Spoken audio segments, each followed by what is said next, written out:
আসসালামু আলাইকুম সম্মানিত ভিউয়ার্স, আশা করছি সকলে ভালো আছেন। নিউ সোনালী এগ্রোর পক্ষ থেকে সকলকে জানাচ্ছি আন্তরিক শুভেচ্ছা এবং অভিনন্দন। দর্শক, আপনাদের মধ্য থেকে অনেকেই আমাদের কমেন্ট বক্সে জানিয়েছেন কী জন্য হাঁসকে ভ্যাকসিন করতে হবে এবং হাঁসকে ভ্যাকসিন করা বাধ্যতামূলক কিনা এবং হাঁসকে ভ্যাকসিন না করলে কি সমস্যা হতে পারে। খুব সংক্ষেপে চেষ্টা করব আপনাদের এই তিনটি প্রশ্নের উত্তর দেওয়ার জন্য।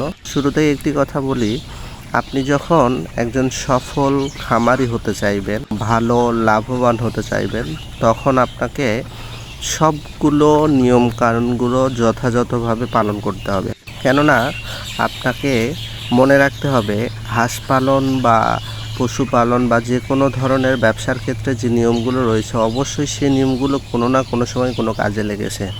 আর হাঁসের ক্ষেত্রে ভ্যাকসিনটা অত্যন্ত গুরুত্বপূর্ণ একটি বিষয়। আমরা অনেকেই খামারি হিসেবে লাভবান হচ্ছি, কিন্তু অনেকে আবার লসের সম্মুখীন হচ্ছে। এই লসের সম্মুখীন হওয়ার পেছনে অন্যতম একটি বড় কারণ হতে পারে হাঁসকে ভ্যাকসিন না করা। কেননা হাঁসের ক্ষেত্রে দুইটি রোগ হয়, ডাক প্লেগ এবং ডাক কলেরা। এই দুইটি রোগই অত্যন্ত মহামারী আকার ধারণ করতে পারে। আর যেহেতু এই দুইটি রোগই একটি ভাইরাল ঘটিত, একটি ব্যাকটেরিয়া ঘটিত, সুতরাং এই দুইটি রোগের ক্ষেত্রে প্রতিষেধক নেই বললেই চলে। মানে একবার যদি রোগ হয়ে যায় তাহলে কিন্তু সেই রোগ থেকে আর পরিত্রাণ পাওয়া সম্ভব হয় না। সেই জন্য আগে থেকেই প্রতিরোধের ব্যবস্থা করা হয়, অর্থাৎ আগে থেকে ভ্যাকসিন করা হয়। ভ্যাকসিন করার ফলে ইমিউন সিস্টেমটা ওই অনাক্রম্যতা তৈরি করে এবং ওই রোগটা হাঁসকে হতে দেয় না। সুতরাং যারা নতুনভাবে হাঁস পালন করছেন তাদের ক্ষেত্রে আমি বলবো, আপনি অবশ্যই হাঁসকে ভ্যাকসিন করবেন। কেননা হাঁসকে ভ্যাকসিন করলে আপনার হাঁসগুলো ডাক প্লেগ এবং ডাক কলেরা থেকে নিরাপদ থাকবে।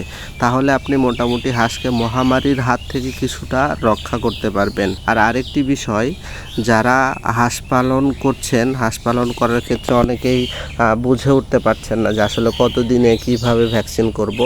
সেক্ষেত্রে আপনাদের আমি জানাবো যে আপনারা যখন ছোট বাচ্চা পালন করবেন, সেক্ষেত্রে প্রথম 20 থেকে 28 দিনের মধ্যে ডাক প্লেগ ভ্যাকসিন দিবেন এবং পরবর্তী 15 দিন পরে আবার বুস্টার ডোজ দিবেন এবং আপনারা 60 দিনে ডাক কলেরা দিবেন।